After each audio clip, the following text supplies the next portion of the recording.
মানবিক দৃষ্টিকোণ থেকে রক্তদান কর্মসূচিতে এগিয়ে আসুন। আমাদের দলীয় নেতাকর্মী সহ নিবেদিত প্রাণ বিবেকবান যারা আছেন সকলের কাছে বিনীত অনুরোধ, মানবিক দৃষ্টিকোণ থেকে আপনারা রক্তদান কর্মসূচিতে এবং আহত রোগীদের সেবা শুশ্রূষায় আপনারা এগিয়ে আসুন। আমরা দেখেছি রোগীদের অবস্থা খুবই খারাপ, বিভৎস দৃশ্য দেখে আমরা আবেগতাড়িত হয়েছি।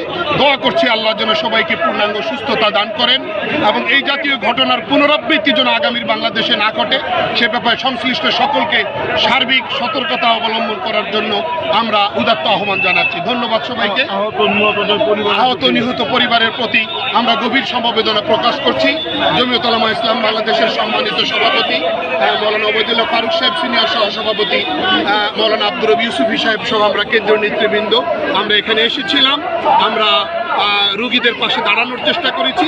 আল্লাহ তাআলা যেন সবাইকে সুস্থতা দান করেন এবং এই ট্র্যাজেডি থেকে জাতিকে রক্ষা করেন। ধন্যবাদ।